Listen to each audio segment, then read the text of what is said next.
बिस्मिल्लाहिर्रहमानिर्रहीम। मेरा आज टॉपिक है कंजर्वेशन कैटेगरीज के बारे में। मैं आज डिस्कस करने जा रही हूँ कुछ ऐसी कैटेगरीज जो कि हेल्प करती हैं बायोडाइवर्सिटी की स्पीशीज़ को मेंटेन करने के लिए। बायोडाइवर्सिटी मेंटेन करना बहुत ज़रूरी है। इसमें जो है ना इन्वायरमेंट के अंदर बहुत ज़्यादा हम लोग जो है ना वो फ़ायदे ले सकते हैं। कैटेगरीज की बात करूँ तो सबसे पहले अगर मैं एक्सटेंट स्पीशीज़ की बात करूँ तो ये ऐसी स्पीशीज़ होती हैं जो कि हमारे पास आज मौजूद नहीं है, नो लॉन्गर एग्जिस्ट। ठीक है। मजीद कैटेगरी है जी एक्सटिंक्ट इन वाइल्ड, जिसको हम लोग EW से भी रिप्रेजेंट करते हैं। ये सिर्फ और सिर्फ स्पीशीज जो है ना कैप्टिविटी इन्वायरमेंट में रहती है, यानी कि ह्यूमन की ही जो है ना निगहदाश्त में ये स्पीशीज रह रही हैं, वाइल्ड के अंदर एग्जिस्ट नहीं कर रही। ठीक है। आगे ये है जी क्रिटिकल इंडेंजर्ड स्पीशीज है। क्रिटिकली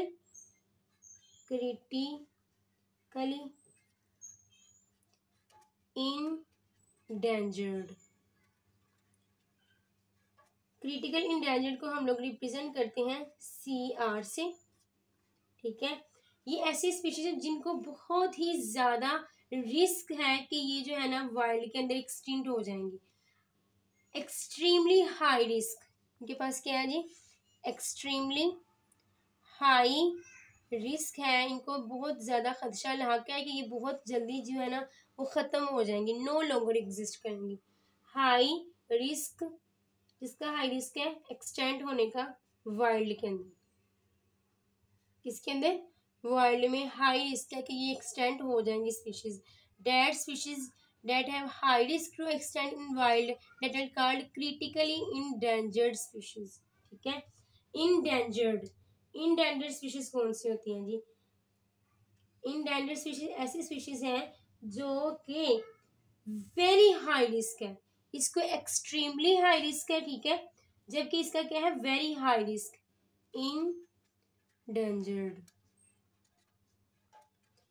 इंडेंजर्ड को हम लोग रिप्रेजेंट करते हैं EN से। ठीक है। ऐसी स्पीशीज हैं जो कि very high risk of extinction पे है। इसमें है हाई, वेरी हाई। ठीक है। ये क्या है वेरी हाई, ये एक्सट्रीमली हाई है, एक्सट्रीमली हाई है, और ये वेरी हाई रिस्क है। किस चीज का बहुत ज्यादा रिस्क है? एक्सटिंक्शन का, एक्सटिंक्ट होने का। किस कंडीशन में? वाइल्ड में। क्लियर। वल्नरेबल कौन सी स्पीशीज होती हैं? वल्नरेबल ऐसी स्पीशीज होती हैं जिनको जो है ना these species have a high risk of extinction in the wild. Vulnerable,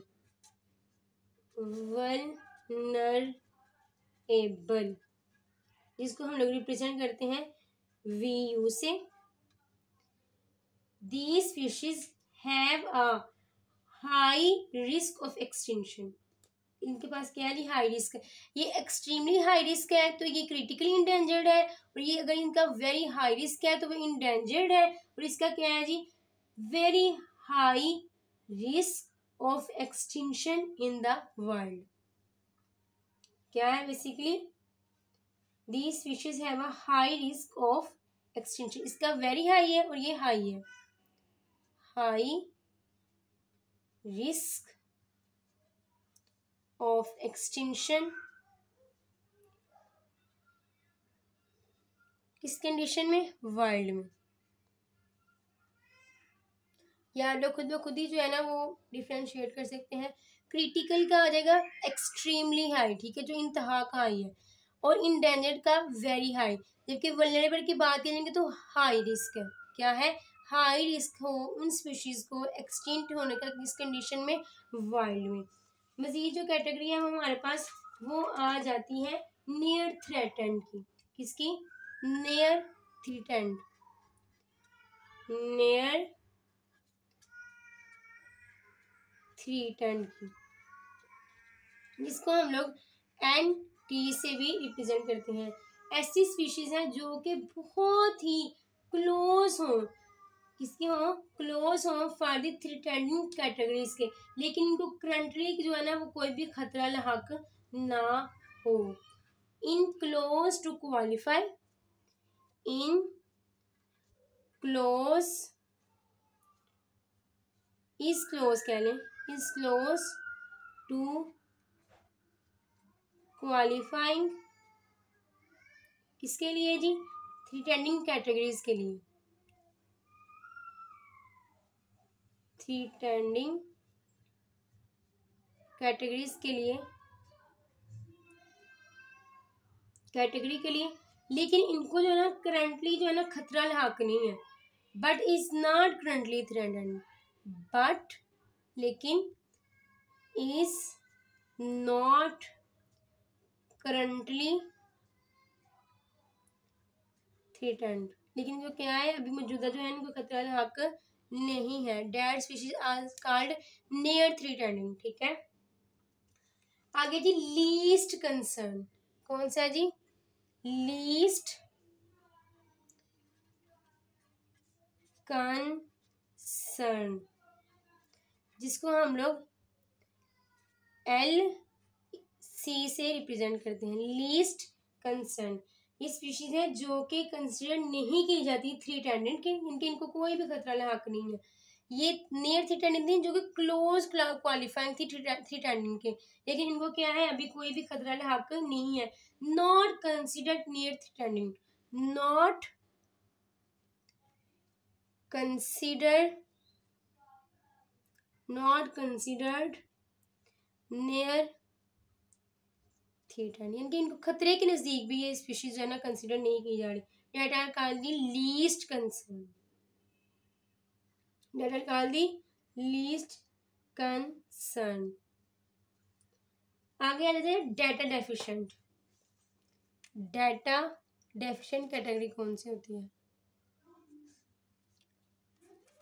data deficient, data deficient को हम लोग DD से रिप्रेजेंट करते हैं।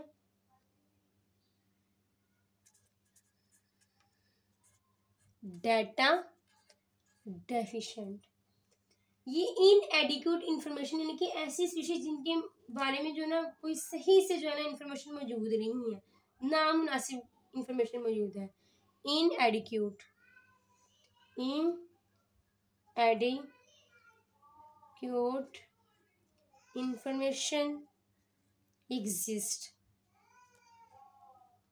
गैर मुनासिब जो कि मुकम्मल तौर पर इन स्पीशीज के बारे में अभी इंफॉर्मेशन मौजूद नहीं है कि जिससे ये जाना जाए इनको कोई रिस्क है ये नहीं है एक्सटिंक्शन का। Inadequate information exist to determine कि जिससे हम लोग जान सकें, क्या जानना है हमने कि इनको रिस्क है एक्सटिंक्शन का कि नहीं। रिस्क ऑफ एक्सटिंक्शन, क्लियर है। अब मजीद हम बात करते हैं नॉन इवेल्युएटेड की। नॉट इवेल्युएटेड, इवेल्युएटेड ये ऐसी स्पीशीज हैं जो कि अभी अगेंस्ट है रेड लिस्ट क्राइटेरिया की। किसके? रेड लिस्ट क्राइटेरिया की। रेड लिस्ट क्या है हम लोग मजीद देखते हैं। Species has not yet been evaluated, किसकी against? Against red list criteria की, क्राइटेरिया जिनको जो है अच्छे तरीके से इवेल्युएट नहीं किया गया अगेंस्ट रेड लिस्ट क्राइटेरिया की।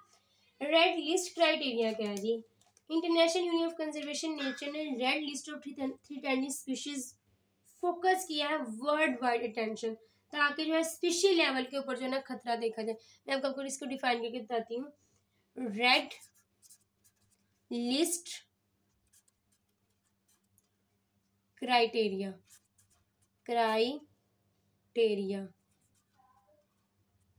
रेड लिस्ट क्राइटेरिया क्या है?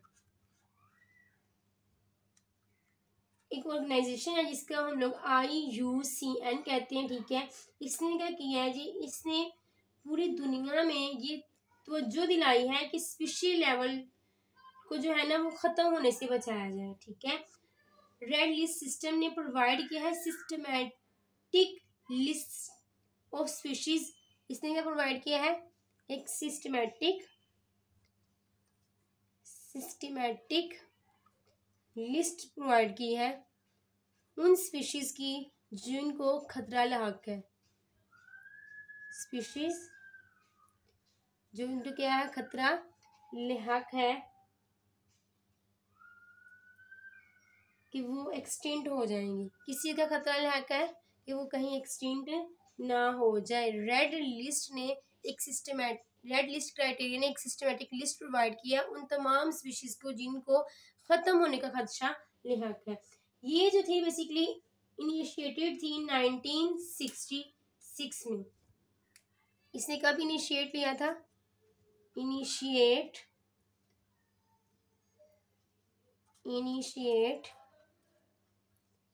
इन 1963 में। इसको क्या किया गया, इसको कंजर्वेशन प्लानिंग में लेके आए गए, ठीक है। पूरी दुनिया में इसके ऊपर जो है कंजर्वेशन प्लानिंग एफर्ट्स की गई थी।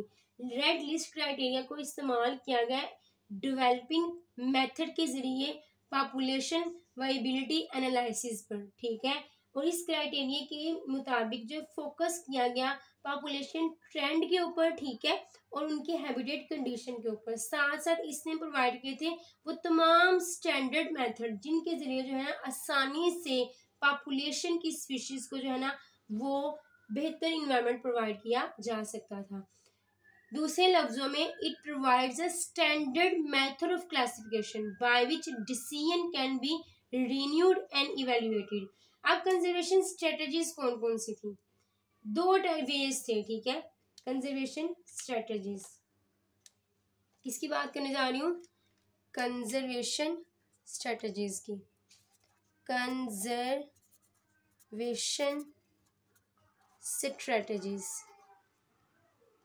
स्ट्रेटजीज एक थी हमारे पास इन सीटू कंजर्वेशन और दूसरी थी ex situ conservation.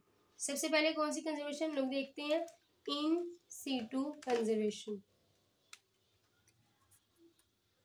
In situ conservation ऐसी कंजर्वेशन है जो कि इन सीटू कंजर्वेशन ये बेस्ट स्ट्रेटजी है जिसकी मदद से जो है ना बायोडिवर्सिटी को बहुत देर तक यानी कि लॉन्ग टर्म प्रोटेक्शन मिल सकती है।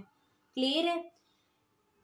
बेसिकली जो एग्जिस्टिंग स्पीशीज हो रही हैं उनको जो है वाइल्ड में जबरदस्त किस्म का जो है ना इन्वायरमेंट प्रोवाइड करना, that is the in situ, ठीक है।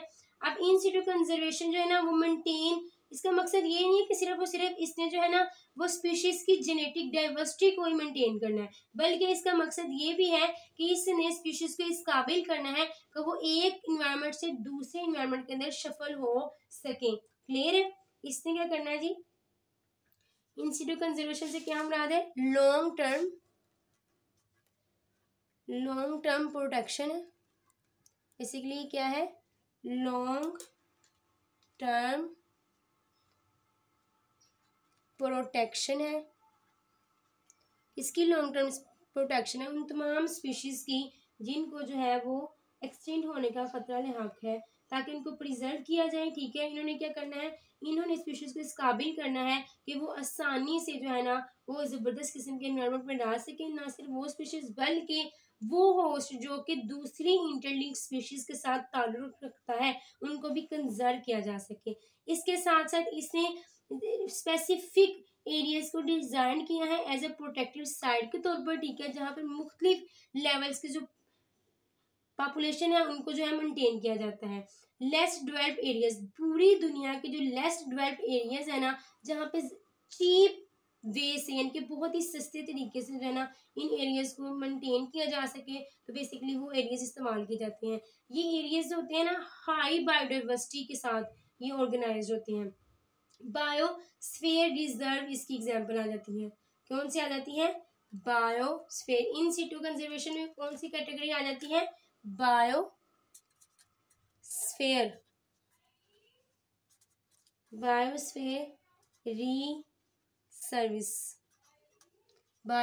रिसर्विस।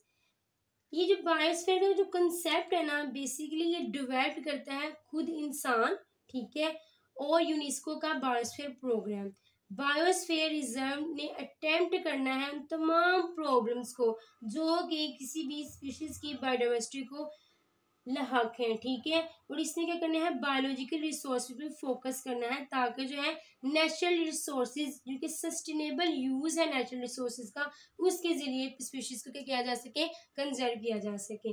अब ये जो है international network of sites nominated की जाती है नेशनल गवर्नमेंट की तरफ से, ठीक है। ये बेसिकली क्या है, इंटरनेशनल नेटवर्क की प्लेसेस हैं जो कि नेशनल गवर्नमेंट जो है वो नॉमिनेट करती है, जिसको डिजाइन करती है यूनेस्को। सबसे पहला जो फर्स्ट रिजर्व था ना, उसको बेसिकली 1976 में, किस वक्त, 1976 में जो है ना वो लागू किया गया। और इसके अंदर 400 बायोस्फीयर जो थी ना रिजर्व डिवेल्प हो चुके थे 2010 तक।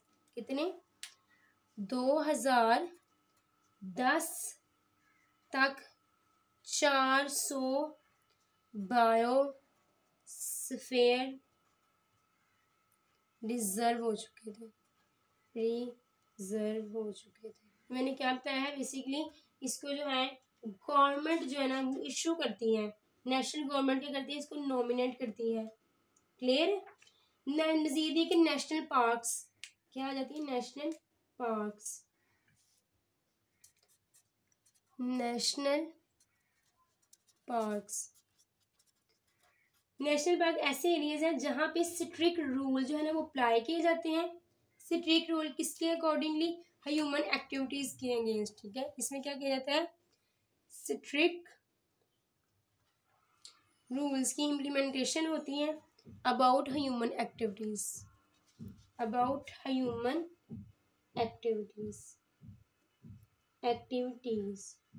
कि ह्यूमन की एक्टिविटीज भी कंट्रोल में हो, इसकी सेटलमेंट वगैरह भी ना हो। इसमें क्या होते हैं, स्ट्रिक्ट रूल को इम्प्लीमेंट किए जाते हैं। मजीद है वाइल्ड लाइफ सेंचुरीज, इसको जो है हम लोग नेक्स्ट पेज पे जो है ना इसको करते हैं। वाइल्ड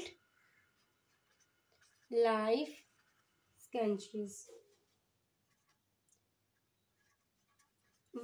सेंचुरीज ऐसी प्लेसेस हैं जहाँ पे सेटलमेंट जो है ना वो अलोन नहीं होती, ठीक है, लेकिन सिर्फ और सिर्फ फ्यू ह्यूमन एक्टिविटीज होती हैं, जैसे कि ग्राजिंग है, टूरिज्म है, फायरवुड कलेक्शन है। क्लियर। यहाँ पे क्या है, बेसिकली सेटलमेंट नॉट अलाउड। हमने नेशनल पार्क में देखा कि सेटलमेंट अलो थी, लेकिन वाइल्ड लाइफ सेंचुरीज में सेटलमेंट अलो नहीं है। Settlement are not allow, settlement बिल्कुल भी अलो नहीं है, सिर्फ और सिर्फ ह्यूमन एक्टिविटीज, चंद अदद फ्यू ह्यूमन एक्टिविटीज सिर्फ इसके अंदर होती हैं। लाइक टूरिज्म है, ग्रासिंग है और फायरवुड कलेक्शन है। ये ऐसी प्लेस होती है जहाँ पे वाइल्ड इंडिजीनियस एनिमल्स को जो है ना वो प्रोटेक्शन के लिए रखा जाता है, ठीक है। शूटिंग और हंटिंग भी अलोन नहीं होती। स्केंचेस को इस्टेब्लिश किया जाता है नोटिफिकेशन के जरिए, ठीक है, और इसको भी उसी नोटिफिकेशन के ही मुताबिक जो है ना इसको इम्प्लीमेंट करके इसकी प्रोसीजर को लागू किया जाता है। ये थी basically wild life sanctuaries, national park और बायोलॉजिकल रिजर्व्स। इस सारी की सारी किस में आ जाती है, इन सीटू कंजर्वेशन में। अब मैं बात करती हूँ एक्स सीटू कंजर्वेशन के हवाले से कि एक्स सीटू कंजर्वेशन क्या है। Ex situ conservation,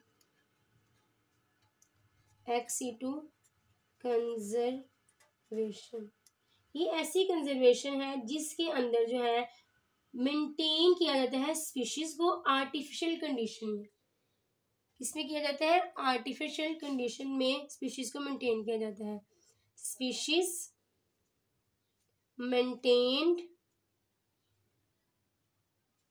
in artificial, इसमें किया जाता है आर्टिफिशियल इन्वायरमेंट के अंदर। ह्यूमन सुपरविजन होती है, ठीक है। इस कंडीशन में क्या होती है, ह्यूमन सुपरविजन होती है। जबकि हम लोगों ने इन सूटों में देखा था कि उसमें जो है वाइल्ड में जो है ना एनिमल्स को रखा जाता है। इस सिचुएशन में जो होता है ना, सबसे जो लीस्ट रिमेनिंग पॉपुलेशन होती है, जो कि रेयर होती है, इंडेंजर्ड होती है स्पीशीज को, वो बहुत ही कम हो जाती हैं। तो स्पीशीज जो इंसान ना, वो खुद इसको जो है ना स्पेसिफिक इन्वायरमेंट दे के जो है ना इंसान खुद सुपरविजन करता है। Long term goal of conservation यही है कि स्टैब्लिश किया जाए न्यू पॉपुलेशन को वाइल्ड के अंदर। इस कंजर्वेशन का मतलब यही होता है कि स्पीशीज को इस हद तक मेंटेन कर देना है कि वो आसानी से जो है वाइल्ड के अंदर भी रह सकें। एक्सीटू कंजर्वेशन बहुत तरीकों से हो सकती है, जैसे कि जूस, इसमें क्या कौन से आ जाता है प्रोसीजर, जू, क्लियर है। जू जो है ना प्रेजेंटली मेंटेन करती थी 5 लाख स्पीशीज को, कितनी, 5 लाख स्पीशीज, और एज वेल एज सब स्पीशीज ऑफ मैमल्स। सब स्पीशीज ऑफ मैमल्स में आ जाते हैं बर्ड्स, रेप्टाइल्स, ठीक है, इनकी सारी कंडीशन। ये जूस के जो रूल है ना वो इस्टेब्लिश किए जाते हैं, वो मुख्तलिफ होते हैं। लॉन्ग टर्म कैप्टिव ब्रीडिंग होती है इसमें बेसिकली होती है long term captive breeding. Population of rear endangered animals को लिखा जाता है वो पॉपुलेशन जो कि बिल्कुल रियर है, ठीक है, ये इंडेंजर्ड एनिमल्स हैं। जूस के लिए जो है ना वो नेसेसरी नॉलेज होना बहुत जरूरी है, और किस तरह से जानवरों की केयर करनी है उसका तजर्बा भी होना चाहिए।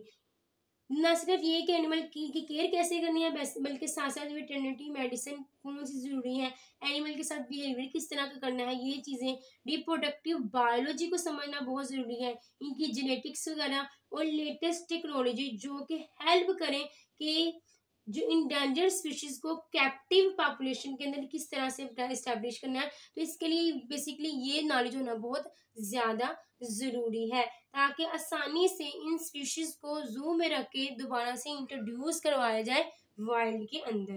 क्लियर है। आगे बात करती हूँ एक्वेरियम की। एक्वेरियम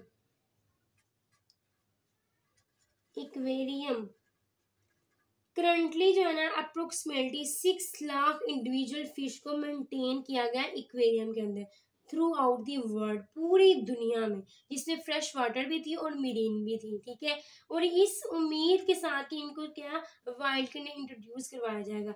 ये जो फिश ब्रीडिंग प्रोग्राम था ना, इससे यूटिलाइज किया इनडोर एक्वेरियम फैसिलिटीज को। इसने किसको किया, इनडोर एक्वेरियम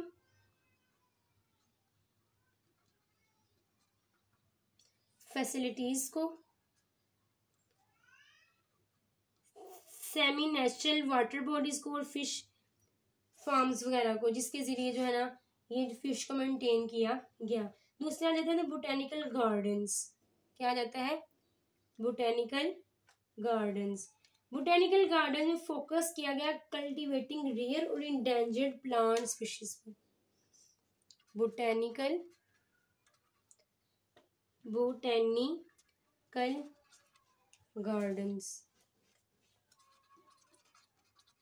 गार्डन्स इसे बेसिकली क्या किया जाता है, फोकस किया जाता है कल्टीवेटिंग रेयर और इंडेंजर्ड प्लांट स्पीशीज के ऊपर। स्पेशलाइज किया जाता है प्लांट्स की पर्टिकुलर टाइप पर, जो कि दोबारा से री इंट्रोडक्शन करवाई जाए वाइल्ड में, ठीक है। इसके लिए educating visitors, restoration of degraded ecosystem बहुत ज़्यादा ज़रूरी है कि दोबारा से जो है ना इन्वायरमेंट को उस कंडीशन में लाया जाए जिसके अंदर जो है वो पर्टिकुलर स्पीशीज जो है ना वो एग्जिस्ट कर सके। तकरीबन जो है ना 1775 बोटेनिकल गार्डन्स जो थे ना वो वजूद में लाए गए, जिसमें मेजर कलेक्शन है लिविंग प्लांट्स की, ठीक है, और तमाम के तमाम रिसोर्सेज की, जो कि कंजर्वेशन, एग्रीकल्चर और फॉरेस्ट्री और हॉर्टिकल्चर के लिए बहुत ही इंपॉर्टेंस के हामिल हैं। इसके लिए रिसोर्सेज है बेसिकली, ये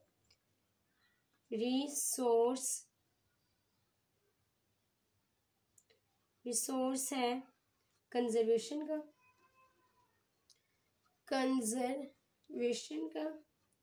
एग्रीकल्चर का, कल्चर का, फॉरेस्ट्री का, फॉरेस्ट्री और हॉर्टिकल्चर, हॉर्टिकल्चर का। क्लियर है?